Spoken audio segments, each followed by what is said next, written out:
I'm Greg Wheatley, and my guest on Inside Wheaton is Dr. Cheri Pierson. Dr. Pierson is Associate Professor of Intercultural Studies at Wheaton College, serves in the graduate school, also with the program known as TESOL. We'll talk a little bit more about that. Cheri, it's great to have you here on Inside Wheaton. Thank you so much. Great to be here. First time we're meeting, although it's been kind of fun to get to know you because we have a mutual friend in your husband. That's right. Yeah, Steve and I taught for a number of years together in the Conservatory of Music here. Yes. And it was a lot of fun to get to know him. So now the better half, as they say. Oh, my. Well, thanks for that. Tell me how you came to teach at Wheaton College.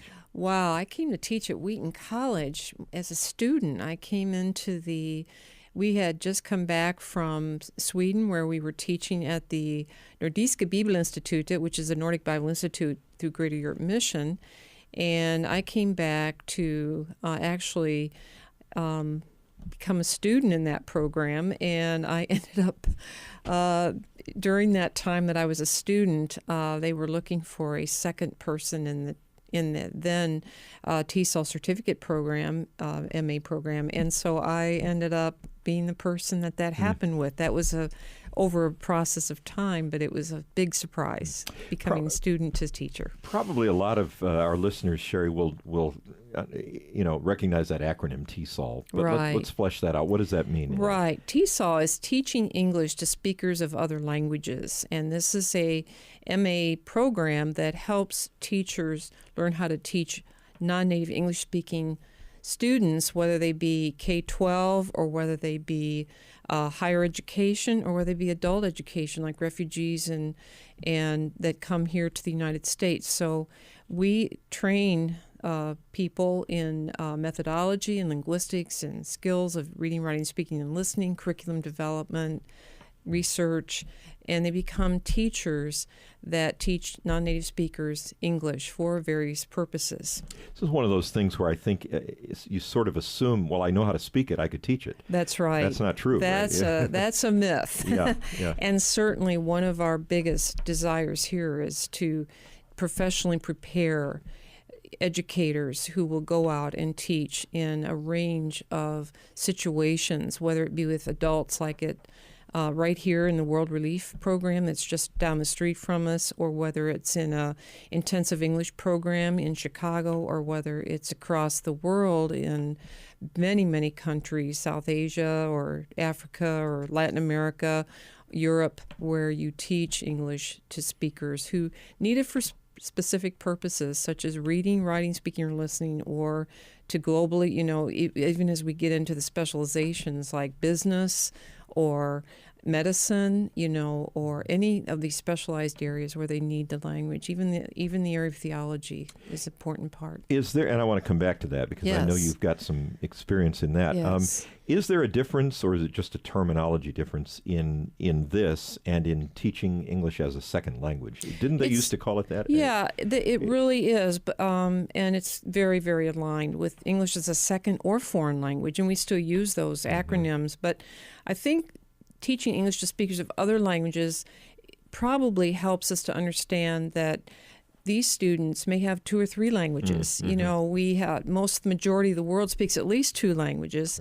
And so I think this acronym of TESOL really helps us to include many languages. So I think that really helps to specialize it a little bit more without maybe looking at it just as a second or foreign language. Is English a hard language? I mean, we're native speakers, so we're in the middle of it. But is it tough? It depends where you're from. It's certainly one of the largest vocabularies, and English is a universal language now. It's a global language, and English is challenging to many people.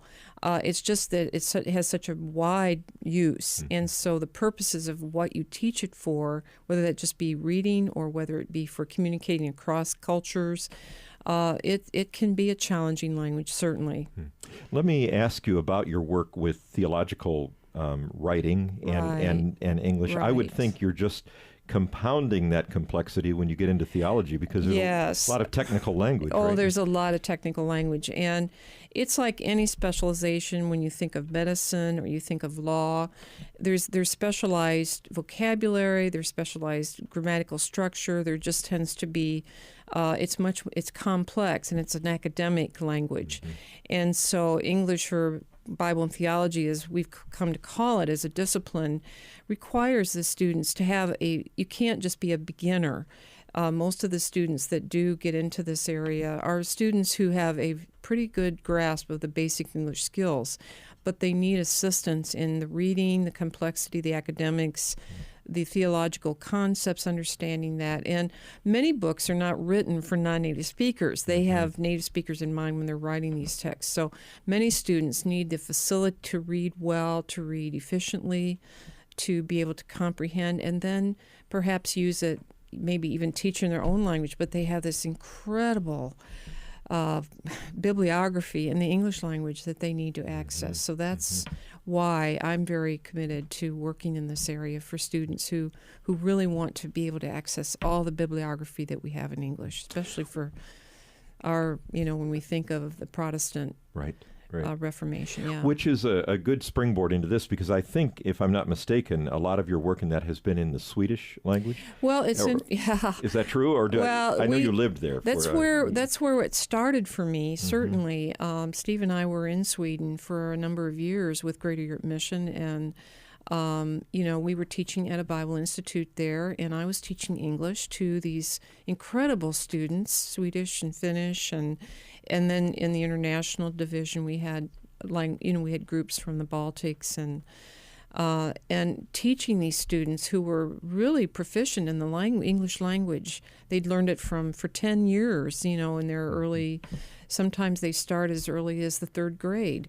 So many of them were very proficient in communication and reading. But boy, when it got into the academics in the Bible school, especially Old Testament or some of the theological concepts, they were lost. And so I was asked to put together a course that would help them bridge the gap.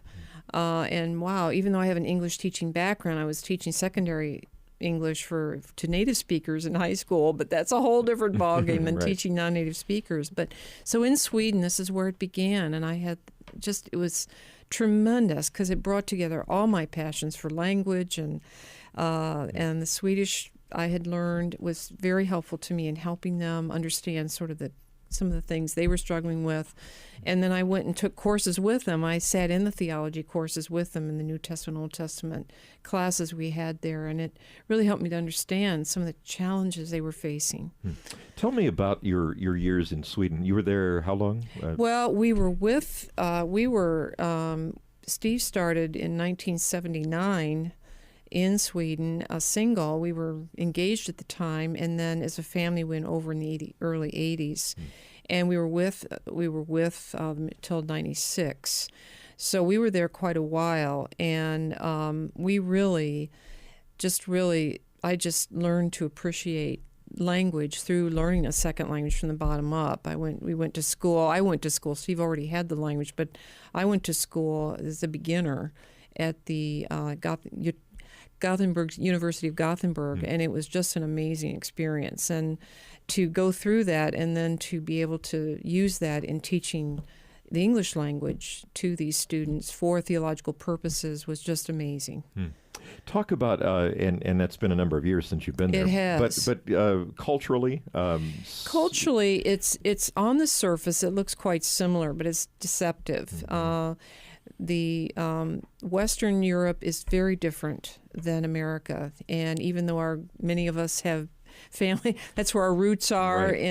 Steve's were in Scandinavia, but just on the surface, it looks somewhat similar. But as you go deeper, just the worldview, cultures, the beliefs, the values are very different. And we had to learn that. And this is why intercultural studies, people that are ever going to teach or live abroad need to understand some of the nuances between how cultures who may look similar are actually very, very different, especially at the worldview level. And so this really was an amazing experience. It was difficult. We had a child where both our boys grew up there, and they're bilingual, bicultural at the time, and so this really was a new experience for me to trust, my kids to the national schools and to try to learn with them. And so this was just really set a platform of understanding for me as we were beginning, when we came back here and to teach in the department I teach in. We also got involved in Eastern Europe.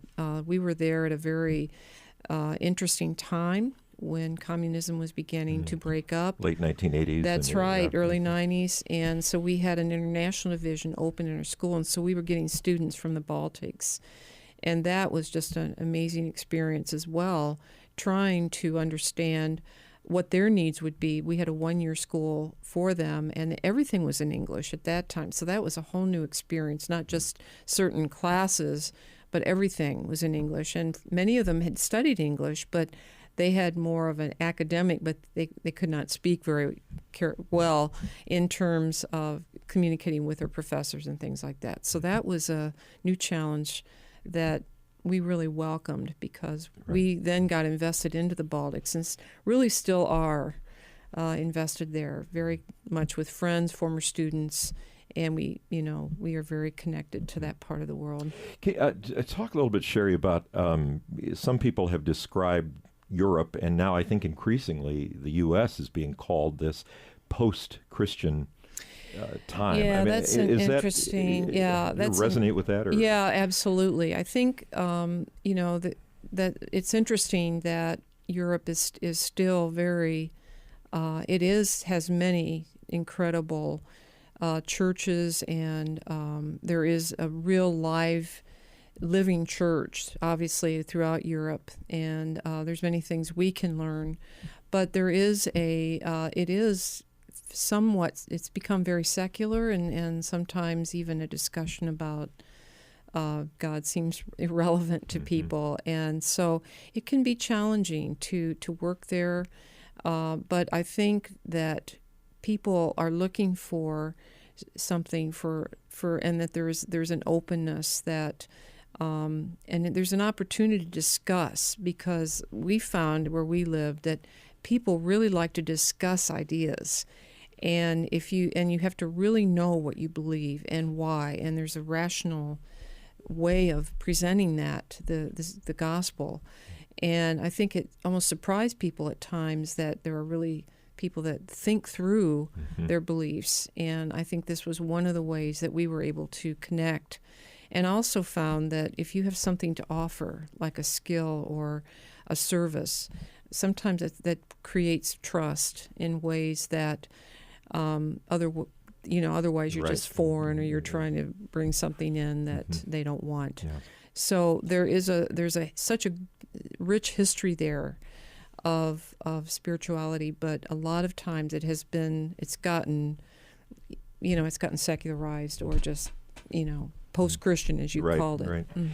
What do you like about teaching here? Oh my! And again, you're at the grad level. I am. What do you find challenging, and what brings you to work in the morning? I love teaching here. It's been first of all, we have some of the most amazing students that I learn from every student we have. We have students not just from North America, but we have them from all over the world.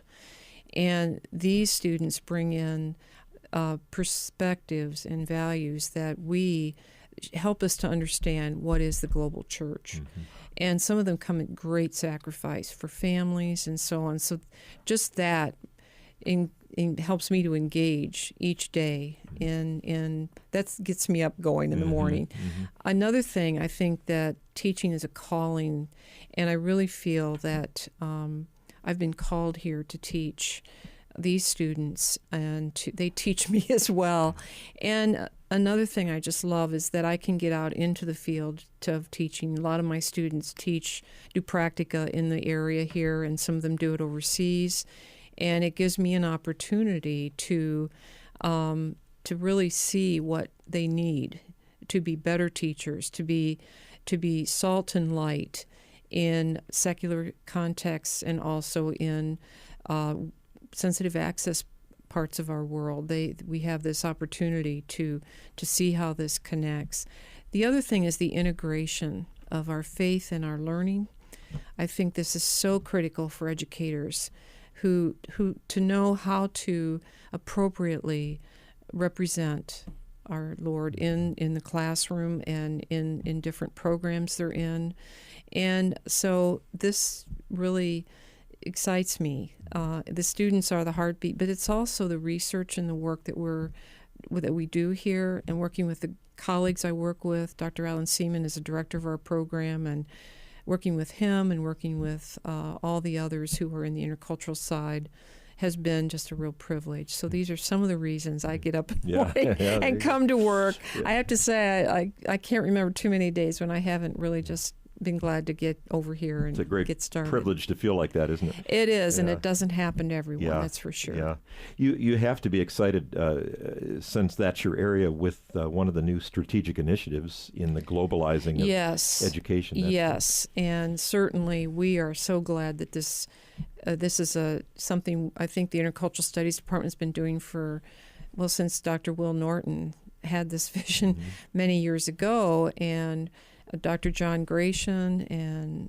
now Dr. Rob Gallagher is our chair of our department. I think that the foundations that have been laid there certainly help us to see how GEL has become such an important part, because we are trying to see the world and when some of our teachers teach across the world, and that's where many of our alumni end up. We're just a part of that vision, and we believe in that so deeply in the Intercultural Studies Department, and certainly in our TESOL area, we are preparing our teachers and our students to do that worldwide. What do you like to do when you have free time? Or do you not have yeah. Well, Steve and I like to hike. We love to travel. We like to visit different parts of the world. Steve's a biker, too, as I recall. Steve's a biker. I don't get on the back with it. I wish I could. I've been on a bike before, but I have a slight problem with my back, so there's some issues there that keep me from, but I really think it's a great thing for him to do, and he and my son often camp together, so that's been great. I like to read. I really like to write. And I just enjoy spending time with people. I try to. I have a grandson. Yeah. We have a grandson, not just me, but he spends a lot of time with us on the weekends, and being with him he's just a joy in our lives. Yeah. Well, Cheri, it's great to have you here. Good to get to know you. Thank you so much for inviting me. Thank you for what you do at Wheaton College. Dr. Cheri Pierson is Associate Professor of Intercultural Studies and TESOL in the Wheaton College Graduate School. If you'd like to know more about that program and explore it for yourself, visit wheaton.edu. For Inside Wheaton, I'm Greg Wheatley.